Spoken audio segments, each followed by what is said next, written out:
Hello दोस्तों, नमस्कार। मैं सचिन सर स्वागत करता हूं आपका एवीएस कोचिंग क्लासेस में। आपातकालीन प्रावधान में हमने पहले वीडियो में चर्चा किया था राष्ट्रीय आपातकाल के बारे में, यानी कि अनुच्छेद 352 के बारे में। क्या होता है अनुच्छेद 352, किन परिस्थितियों में देश में राष्ट्रीय आपातकाल को लागू किया जाता है। इस वीडियो में हम चर्चा करेंगे राष्ट्रपति शासन और वित्तीय आपातकाल के बारे में। क्या होता है राष्ट्रपति शासन और वित्तीय आपातकाल, किन परिस्थितियों में राष्ट्रपति के द्वारा इनकी घोषणा की जाती है, यानी कि अनुच्छेद 356 के अंतर्गत राष्ट्रपति शासन और अनुच्छेद 360 के अंतर्गत वित्तीय आपातकाल। और साथ ही साथ हम कुछ महत्वपूर्ण संभावित प्रश्नों पर भी चर्चा करेंगे। तो दोस्तों, जो भी इसमें महत्वपूर्ण पॉइंट है उनको आप नोट कर लीजिएगा, बहुत ही महत्वपूर्ण है ये आपके पेपर के लिए। तो सबसे पहले राष्ट्रपति शासन क्या होता है, राष्ट्रपति शासन किन परिस्थितियों में इनको लागू किया जाता है। तो दोस्तों, राष्ट्रपति शासन को हम दो अन्य नामों से भी जानते हैं, राज्य आपात और संवैधानिक आपातकाल। यानी कि राष्ट्रपति शासन को राज्य आपात और संवैधानिक आपातकाल के नाम से भी जाना जाता है। अब आधार क्या होता है, किस कारण से इनको लागू किया जाता है राष्ट्रपति के द्वारा। तो दोस्तों, भारतीय संविधान में अनुच्छेद 356 और अनुच्छेद 365 के अंतर्गत, अनुच्छेद 356 जो स्वयं में राष्ट्रपति शासन का एक आर्टिकल है, ये कि अनुच्छेद 356 के अंतर्गत राष्ट्रपति शासन लगाया जाता है। तो अनुच्छेद 356 और अनुच्छेद 365 के अंतर्गत उन आधारों को बताया गया है या उन परिस्थितियों को या उन कारण को बताया गया है कि जिन आधार पर राष्ट्रपति शासन की घोषणा किसी भी राज्य में की जाती है राष्ट्रपति के द्वारा। दोस्तों, संविधान के अनुच्छेद 356 में यह कहा गया है कि यदि राज्य की सरकार संविधान के प्रावधानों के अनुसार कार्य नहीं कर रही है, ठीक है, यदि कोई राज्य सरकार है और संविधान के नियमों के अनुसार कार्य नहीं कर रही है, तो संविधान के अनुच्छेद 356 के अंतर्गत राष्ट्रपति के द्वारा उस राज्य में राष्ट्रपति शासन को लागू किया जा सकता है। यह हुआ पहला आधार। दूसरा आधार है संविधान के अनुच्छेद 365 के अंतर्गत। संविधान के अनुच्छेद 365 में यह कहा गया है कि यदि कोई राज्य की सरकार केंद्र सरकार के दिए गए निर्देशों का पालन नहीं करती है या केंद्र सरकार के दिए गए निर्देशों का पालन करने में असमर्थ है, तो राष्ट्रपति के द्वारा उस राज्य में राष्ट्रपति शासन को लागू किया जा सकता है। तो दोस्तों, संविधान में दो आधार हैं, दो आधारों पर या दो कारणों पर या इन परिस्थितियों के आधार पर ही राष्ट्रपति शासन की घोषणा किसी भी राज्य में की जा सकती है। पहला अनुच्छेद 356 के अंतर्गत और दूसरा 365 के अंतर्गत। दोनों परिस्थिति आपको पता चल गई हैं कि 356 ये बोलता है कि अगर संविधान, कोई भी राज्य सरकार है संविधान के प्रावधानों के अनुसार कार्य नहीं कर रही, तो 356 के अंतर्गत राष्ट्रपति शासन वहां पर लागू होगा।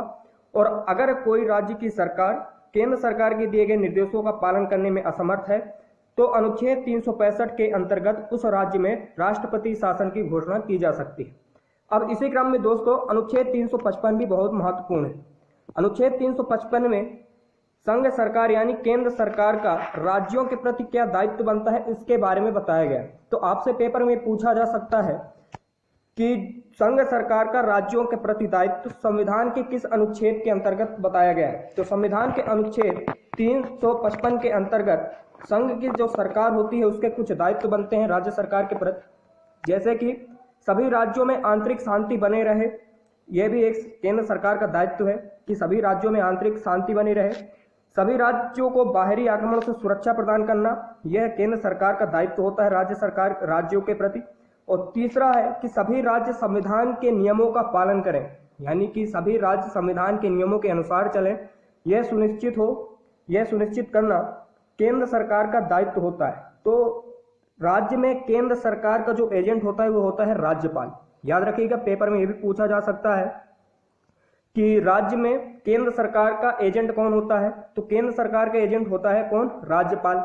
अब अगर कोई राज्य की सरकार है या कोई भी ऐसा राज्य है जो संविधान के नियमों के अनुसार कार्य नहीं कर रहा, ठीक है, कोई भी राज्य की सरकार है संविधान के नियमों के अनुसार कार्य नहीं कर रही है, तो राज्यपाल राष्ट्रपति को लिखित रूप में ये रिपोर्ट सौंप देते हैं कि ये राज्य है और ये इस राज्य में जो शासन व्यवस्था चल रही है वो संविधान के नियमों के अनुसार नहीं चल रही।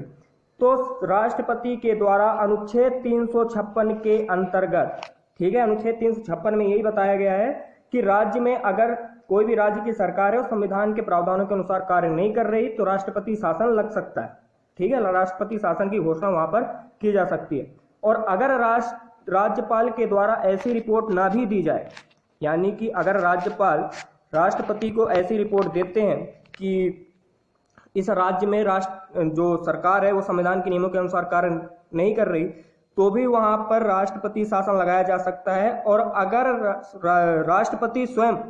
राष्ट्रपति के द्वारा स्वयं उस राज्य में भी राष्ट्रपति शासन की घोषणा की जा सकती है। तो संविधान में दो आधार हुए, एक अनुच्छेद 356 के अंतर्गत और एक 365 के अंतर्गत। दोनों आधारों का आपको पता चल गया है कि एक में बताया गया है कि संविधान के अनुसार अगर सरकार कार्य नहीं कर रही, और दूसरे में बताया गया कि अगर कोई भी राज्य सरकार संविधान के दिए गए निर्देशों का पालन नहीं कर रही, तो उस राज्य में राष्ट्रपति के द्वारा राष्ट्रपति शासन की घोषणा कर दी जाती है, यानी कि उस राज्य में राष्ट्रपति शासन लगा दिया जाता है। अब जब किसी राज्य में राष्ट्रपति शासन लग जाता है, तो जो राष्ट्रपति शासन संबंधित जो प्रस्ताव होता है उसको संसद के दोनों सदनों में पास होना भी आवश्यक है। दोस्तों, आप जितने भी आपातकालीन प्रावधान पढ़ेंगे, जो राष्ट्रीय आपातकाल होता है, राष्ट्रपति शासन होता है, वित्तीय आपातकाल होता है, जब इनकी घोषणा राष्ट्रपति के द्वारा कर दी जाती है तो इनसे संबंधित जो प्रस्ताव होता है, यानी कि जब आप राष्ट्रीय आपातकाल के बारे में पढ़े हैं तो राष्ट्रीय आपातकाल में भी ये तो जो प्रस्ताव होता है राष्ट्रीय आपातकाल का, तो उसको भी संसद के दोनों सदनों में उस प्रस्ताव को पास होना आवश्यक है। एक समय सीमा निर्धारित की गई है कि इस समय सीमा के अंदर उस प्रस्ताव को पास होना आवश्यक है। इसी तरह राष्ट्रपति शासन को भी, जो राष्ट्रपति शासन संबंधित प्रस्ताव होता है, तो जब इसकी घोषणा राष्ट्रपति के द्वारा कर दी जाती है, यानी कि अगर किसी राज्य में राष्ट्रपति के द्वारा राष्ट्रपति शासन लगा दिया गया है, तो इस प्रस्ताव को संसद के दोनों सदनों में पास होना आवश्यक है। अब यहां से तीन तरह के प्रश्न पेपर में पूछे जा सकते हैं कि पहला, कितने समय में दोनों सदनों में यह प्रस्ताव पारित होना आवश्यक है। दूसरा, किस तरह जो ये प्रस्ताव पास होगा दोनों सदनों में, तो किस तरह की बहुमत की आवश्यकता होती है। और तीसरा, अधिकतम राष्ट्रपति शासन को कितने समय तक के लिए लगाया जा सकता है। ठीक है, ये तीनों प्रश्न पेपर में पूछे जा सकते हैं। तो पहला चर्चा करेंगे हम कि दोनों सदनों में जो ये पास होना आवश्यक है। ठीक है, दोनों सदनों में जो ये प्रस्ताव होता है राष्ट्रपति शासन का, तो कितने समय में दोनों सदनों में इसका अनुमोदन होना आवश्यक है। तो दोस्तों, संसद के दोनों सदनों में 2 माह के भीतर राष्ट्रपति शासन संबंधित जो प्रस्ताव होता है, इसको 2 माह के भीतर अनुमोदित होना आवश्यक है। यानी कि संसद के द्वारा 2 माह के भीतर इस प्रस्ताव को पास कर दिया जाना आवश्यक है, नहीं तो राष्ट्रपति शासन समाप्त हो जाएगा। ठीक है, फिर से समझिएगा इसको कि अगर राष्ट्रपति शासन की घोषणा कर दी गई है तो राष्ट्रपति शासन संबंधित प्रस्ताव संसद के दोनों सदनों में 2 माह के भीतर पास होना आवश्यक है, नहीं तो राष्ट्रपति शासन समाप्त हो जाएगा। अगर 2 माह के भीतर इस प्रस्ताव को अनुमति मिल जाती है तो राष्ट्रपति शासन उस राज्य में 6 माह तक जारी रहेगा। अब पेपर में भी पूछा जा सकता है कि अगर दोनों सदनों से अनुमति मिल गई है या राष्ट्रपति शासन संबंधित जो प्रस्ताव है वो दोनों सदनों से अनुमोदित हो चुका है, तो कितने समय तक लागू हो सकता है। यानी कि राष्ट्रपति शासन दोनों सदनों से अनुमोदित होकर कितने समय तक के लिए जारी रह सकता है। तो दोस्तों, 6 माह की अवधि तक दोनों सदनों से पास होकर राष्ट्रपति शासन जारी रह सकता है। ठीक है, 6 माह के अगर आगे इसको लागू करना है, बढ़ाना है, तो फिर से संसद के दोनों सदनों का अनुमोदन होना आवश्यक है। इस तरह दोनों सदनों में फिर से उस बिल को पास कराना आवश्यक है, और यह बिल अगर दोनों सदनों में पास हो जाता है तो अधिकतम राष्ट्रपति शासन को किसी भी राज्य में 3 वर्ष के लिए, याद रखिएगा, अधिकतम 3 वर्ष की अवधि के लिए इसको लागू किया जा सकता है, और प्रत्येक 6 माह में संसद की स्वीकृति की आवश्यकता होती है। यानी कि संसद के दोनों सदनों में 6 माह के भीतर इसका अनुमोदन, यानी कि प्रस्ताव को पास होना आवश्यक है, और अधिकतम 3 वर्ष तक के लिए राष्ट्रपति शासन को लगाया जा सकता है। तो यहाँ से आपके ये 3 प्रश्न कंप्लीट हुए कि दोनों सदनों में प्रस्ताव जो पास होता है तो कितने समय में दोनों सदनों में अनुमोदित होना आवश्यक है। तो 2 माह के भीतर दोनों सदनों में इसका अनुमोदन होना आवश्यक है। किस तरह के बहुमत की आवश्यकता होती है। तो दोस्तों, राष्ट्रपति शासन संबंधित जो प्रस्ताव होता है तो इसके अनुमोदन के लिए साधारण बहुमत की आवश्यकता होती है। जब आप राष्ट्रीय आपातकाल पढ़े थे तो वहां पे आपने देखा था कि दोनों सदनों में जो ये बिल होता है, जो राष्ट्रीय आपातकाल संबंधित जो प्रस्ताव था, तो अनुमोदन के लिए जो समय सीमा थी तो 1 माह थी, और राष्ट्रीय आपातकाल में जो समय सीमा थी अनुमोदन की वो 1 माह थी। लेकिन राष्ट्रपति शासन जब लगाया जाता है और ये जो संबंधित प्रस्ताव होता है, जब इसको अनुमोदन की आवश्यकता होती है, तो यहाँ पे समय सीमा 2 माह निर्धारित की गई। ठीक है। बहुमत की अगर बात करें तो राष्ट्रीय आपातकाल में जो बहुमत था तो वहां पर विशेष बहुमत की आवश्यकता होती थी, यानी विशेष बहुमत के द्वारा उस बिल को पास कराना आवश्यक होता था। लेकिन राष्ट्रपति शासन संबंधित जो प्रस्ताव होता है तो उसको अनुमोदन के लिए साधारण बहुमत की आवश्यकता होती है। यह भी पेपर में पूछा जा सकता है, इसको याद रखना। ठीक है, कि साधारण बहुमत के द्वारा दोनों सदनों से इसको पास कराया जाता है। और अधिकतम की बात करें कि अधिकतम कितने समय तक इसको जारी किया जा सकता है, तो राष्ट्रीय आपातकाल को 6 माह की स्वीकृति के साथ आपने पढ़ा था कि अनिश्चित यानी कि अनंत काल तक के लिए भी इसको बढ़ाया जा सकता है। लेकिन राष्ट्रपति शासन जो होता है इसको अधिकतम 3 वर्ष की अवधि तक ही लागू किया जा सकता है, 6 माह में अनुमोदन के साथ। तो ये हुआ दोस्तों संसदीय अनुमोदन। तो जब राष्ट्रपति शासन को संसदीय अनुमोदन मिल जाता है, राष्ट्रपति शासन लग जाता है, तो अब ये राष्ट्रपति शासन हटता कैसे है तथा राष्ट्रपति शासन के परिणाम क्या होते हैं। तो दोस्तों राष्ट्रपति शासन कैसे हटेगा, तो अब आप यहाँ पे देखो कि अगर संसद में इस अनुमोदन जो होता है वो पास ही ना हो, संसद के 2 सदन हुए, लोकसभा, राज्यसभा, ठीक है, तो अगर किसी भी सदन में यह बिल पास ही ना हो 2 माह के भीतर, तो राष्ट्रपति शासन स्वयं ही समाप्त हो जाएगा। और दूसरी कंडीशन होती है कि राष्ट्रपति स्वयं राष्ट्रपति शासन को समाप्त कर सकते हैं। अब राष्ट्रपति शासन अगर लग गया तो राष्ट्रपति शासन के परिणाम क्या होंगे, यानी कि राष्ट्रपति शासन अगर किसी राज्य में लग गया तो उस राज्य में क्या परिणाम होंगे, शासन व्यवस्था में क्या परिवर्तन होगा। तो दोस्तों राष्ट्रपति शासन जब किसी राज्य में लगता है तो जो प्रभाव पड़ता है तो सरकार की सेहत पर प्रभाव पड़ेगा। अब किस तरह से सरकार की सेहत पर प्रभाव पड़ेगा, तो देखना कि जो उस राज्य की सरकार होगी, मुख्यमंत्री के नेतृत्व वाली जो मंत्री परिषद होगी, उसको भंग कर दिया जाएगा। ठीक है, जब किसी राज्य में राष्ट्रपति शासन लगता है तो उस राज्य की जो मंत्री परिषद होती है, मुख्यमंत्री सहित मंत्री परिषद होती है, उसको भंग कर दिया जाता है। अब जब मुख्यमंत्री सहित मंत्री परिषद को भंग कर दिया जाता है तो शासन व्यवस्था कौन चलाएगा, तो दोस्तों शासन व्यवस्था को राज्यपाल के द्वारा चलाया जाता है। याद रखिएगा, राष्ट्रपति, ठीक है, जो राज्यपाल होते हैं उनके द्वारा उस राज्य की प्रशासन व्यवस्था को चलाया जाता है। ठीक, तो ये होता है। और फिर अगर बात करें कि जब किसी राज्य, पेपर में ये भी प्रश्न पूछा जाता है कि जब किसी राज्य में राष्ट्रपति शासन लगता है तो उस राज्य का बजट कौन पारित करता है।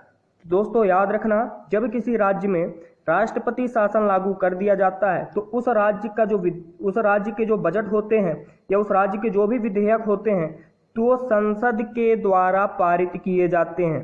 ठीक है, संसद के द्वारा पारित किया जाएगा, इसको याद करना, आप याद रखना। शासन व्यवस्था कौन चलाएगा, तो राष्ट्रपति के द्वारा नियुक्त जो राज्यपाल होते हैं, राज्यपाल के द्वारा शासन व्यवस्था चलाई जाएगी। ठीक है, बजट कौन पारित करेगा फिर उस राज्य का, तो बजट पारित करेगा कौन, संसद। ये प्रश्न आप जो बनते हैं इनको याद रखिएगा। अब हम चर्चा करेंगे वित्तीय आपातकाल के बारे में, यानी कि अनुच्छेद 360 के बारे में। वित्तीय आपातकाल कब लगता है, क्या परिस्थिति होती है वित्तीय आपातकाल की, किसके द्वारा लगाया जाता है। तो दोस्तों वित्तीय आपातकाल भी राष्ट्रपति के द्वारा लगाया जाता है। इसका उल्लेख संविधान में अनुच्छेद 360 के अंतर्गत किया गया है। अब क्या परिस्थितियां होती हैं, क्या आधार होता है वित्तीय आपातकाल को लगाने का, तो दोस्तों जो वित्तीय आपातकाल का आधार बताया गया है संविधान में, तो यह बताया गया है कि अगर ऐसी स्थिति उत्पन्न हुई है या ऐसी स्थिति बन रही है जिससे भारत या उसके किसी क्षेत्र में वित्तीय स्थिति खतरे में हो, ठीक है, यानी वित्तीय संकट हो, तब वित्तीय आपातकाल राष्ट्रपति के द्वारा लगाया जाता है अनुच्छेद 360 के अंतर्गत। अब जब वित्तीय आपातकाल लग जाता है तो इसको भी संसदीय अनुमोदन की आवश्यकता होती है। अब इसको भी समझिएगा, जिस तरह से राष्ट्रीय आपातकाल में आपने पढ़ा कि जब राष्ट्रीय आपातकाल की घोषणा कर दी जाती है तो जो प्रस्ताव होता है उसको संसद में अनुमोदित होना आवश्यक है। अभी अभी आपने पढ़ा राष्ट्रपति शासन कि जब राष्ट्रपति शासन लग जाता है तो अनुमोदन की आवश्यकता होती है 2 माह के भीतर उस बिल को दोनों सदनों में पास होना आवश्यक है। इसी तरह जब वित्तीय आपातकाल की घोषणा की जाती है तो जो प्रस्ताव होता है उसको संसद के दोनों सदनों में 2 माह के भीतर स्वीकृत मिलना अनिवार्य है। यानी कि जो बिल होता है, जो प्रस्ताव होता है वित्तीय आपातकाल से संबंधित, उसको संसद के दोनों सदनों में 2 माह के भीतर अनुमोदित होना आवश्यक है। और अगर 2 माह के भीतर इसको अनुमोदन मिल जाता है तो वित्तीय आपातकाल आगे लागू कर दिया जाता है। लेकिन दोस्तों यहाँ पे याद रखना कि अगर देश में एक बार वित्तीय आपातकाल लागू हो गया, यानी कि दोनों जो संसद होती है, संसद के दोनों सदनों से अगर एक बार मंजूरी मिल गई तो वित्तीय आपातकाल को अनिश्चित काल तक के लिए लागू कर दिया जाता है। ठीक है, प्रश्न जो बनता है कि कब तक या कितने समय तक अधिकतम वित्तीय आपातकाल को लगाया जा सकता है, तो दोस्तों वित्तीय आपातकाल को अनिश्चित काल तक के लिए लगाया जा सकता है। किस प्रकार के बहुमत की आवश्यकता होती है? अभी ये भी प्रश्न जैसे आपने उसमें पढ़ा राष्ट्रीय आपातकाल में, और फिर उसके बाद आपने पढ़ा राष्ट्रपति शासन में बहुमत की बात। तो राष्ट्रीय आपातकाल में किस तरह के बहुमत की आवश्यकता थी? तो राष्ट्रीय आपातकाल में बहुमत की आवश्यकता थी विशेष बहुमत की। और फिर आपने पढ़ा राष्ट्रपति शासन, तो राष्ट्रपति शासन में जो बहुमत की आवश्यकता थी तो किस तरह की बहुमत की आवश्यकता थी? साधारण बहुमत की। इसी तरह दोस्तों वित्तीय आपातकाल संबंधित जो प्रस्ताव होता है तो इसको संसद के दोनों सदनों में सामान्य बहुमत से पास होने की आवश्यकता होती है। ठीक है, और अगर एक बार दोनों सदनों में ये पास हो गया तो अनिश्चित काल तक के लिए वित्तीय आपातकाल लगाया जा सकता है। और इसको बार बार यानी 6-6 माह में इसको अनुमोदन की भी आवश्यकता नहीं होती। जैसा कि आपने राष्ट्रीय आपातकाल में पढ़ा, फिर उसके बाद आपने राष्ट्रपति शासन में पढ़ा कि 6-6 माह में इनको अनुमोदित होना आवश्यक है संसद के दोनों सदनों में। यानी कि इस बिल को, जो इस प्रस्ताव को दोनों सदनों में पास होने की आवश्यकता होती है 6-6 माह में। लेकिन वित्तीय आपातकाल में ऐसा नहीं है। अगर वित्तीय आपातकाल एक बार लग गया, दोनों सदनों में अगर साधारण बहुमत से पास हो गया 2 माह के भीतर, तो ये अनिश्चित काल तक के लिए लगाया जा सकता है। अब वित्तीय आपातकाल के प्रभाव क्या होंगे? क्या प्रभाव पड़ते हैं जब देश में वित्तीय आपातकाल लगाया जाता है? तो दोस्तों जब देश में वित्तीय आपातकाल लगाया जाता है तो राष्ट्रपति के द्वारा केंद्र सरकार के जितने भी कर्मचारी होंगे, जितने भी जो सेवारत व्यक्ति होंगे, और उच्चतम न्यायालय, उच्च न्यायालय के जो भी न्यायाधीश होंगे, तो उनके वेतन भत्तों में कटौती की जा सकती है। या आप सीधी सी भाषा में समझ लीजिए कि राज्य सरकार के अंतर्गत जितने भी सेवक कार्य कर रहे होंगे, केंद्र सरकार के अंतर्गत जितने भी सेवक कार्य कर रहे होंगे, सभी के वेतन भत्तों में कटौती की जा सकती है। वित्तीय आपातकाल यानी कि नाम से स्पष्ट है कि वित्तीय आपातकाल वित्तीय संकट के दौरान ही लगाया जा सकता है। तो वित्तीय आपातकाल के यही प्रभाव होते हैं कि जब वित्तीय आपातकाल लगाया जाता है तो केंद्र सरकार या राज्य सरकार, इनके जो कर्मचारी होते हैं, इनके वेतन भत्तों में भी कटौती की जा सकती है। तो ये था दोस्तों वित्तीय आपातकाल, जो संविधान के अनुच्छेद 360 में वर्णित है। अब जो यहाँ से प्रश्न पेपर में पूछे जाते हैं, वित्तीय आपातकाल हो या राष्ट्रपति शासन हो, तो इनसे प्रश्न यही पूछा जाता है कि इनको कितने समय में जो प्रस्ताव होता है अनुमोदित होना आवश्यक है, क्या बहुमत की आवश्यकता होती है, किस आर्टिकल के अंतर्गत, किस अनुच्छेद के अंतर्गत इनको लागू किया जाता है। तो इन सब को दोस्तों याद रखिएगा। अब लास्ट में हम कुछ महत्वपूर्ण प्रश्नों पर चर्चा कर लेते हैं जो पेपर के लिए महत्वपूर्ण है। पहला प्रश्न है यहाँ पर कि यदि कोई राज्य सरकार केंद्र सरकार के नियमों का पालन नहीं करती, ठीक है, यदि कोई राज्य सरकार है और केंद्र सरकार के नियमों का पालन नहीं करती या असफल रहती है, तो किस अनुच्छेद के अंतर्गत राष्ट्रपति के द्वारा राष्ट्रपति शासन लागू किया जा सकता है उस राज्य में। ठीक है, तो आपने अभी वही पढ़ा इसको राष्ट्रपति शासन में कि अगर कोई राज्य की सरकार है और वह केंद्र सरकार की दिए गए निर्देशों का पालन नहीं करती, तो उस राज्य में राष्ट्रपति के द्वारा संविधान के अनुच्छेद 365 के अंतर्गत राष्ट्रपति शासन वहां पर लगाया जा सकता है। तो इसमें ये ऑप्शन नहीं है, तो ये इसका आंसर होगा डी। ठीक है, इनमें से कोई नहीं। तो ये याद रखिए, इस तरह से घुमा फिरा के प्रश्न पूछे जा सकते हैं कि 356 में क्या है। 356 में बताया गया कि अगर कोई भी राज्य की सरकार है और वह संविधान के नियमों के अनुसार कार्य नहीं कर रही, तब राष्ट्रपति शासन लगता है। और अगर केंद्र सरकार के नियमों का पालन नहीं कर रही, निर्देशों का पालन नहीं कर रही, तब अनुच्छेद 365 के अंतर्गत उस राज्य में राष्ट्रपति शासन लगता है। अब दूसरा प्रश्न है कि मध्य प्रदेश में पहली बार राष्ट्रपति शासन कब लगाया गया था। ठीक है, मध्य प्रदेश में पहली बार राष्ट्रपति शासन कब लगाया गया था। तो दोस्तों मध्य प्रदेश में पहली बार राष्ट्रपति शासन लगाया गया था वर्ष 1974 में। याद रखिएगा ये कि मध्य प्रदेश में पहली बार राष्ट्रपति शासन कब लगाया गया था। तो मध्य प्रदेश में पहली बार राष्ट्रपति शासन लगाया गया था 1974 में, दूसरी बार लगाया गया था 1980 में और तीसरी बार लगाया गया था वर्ष 1992 में। तो ये तीन तरह से यहाँ से प्रश्न बन गए कि मध्य प्रदेश में दूसरी बार आपातकाल कब लगा या तीसरी बार आपातकाल कब लगा। तो याद रखिएगा कि मध्य प्रदेश में पहली बार आपातकाल वर्ष 1974 में, दूसरी बार वर्ष 1980 में और तीसरी बार वर्ष 1992 में लगा था।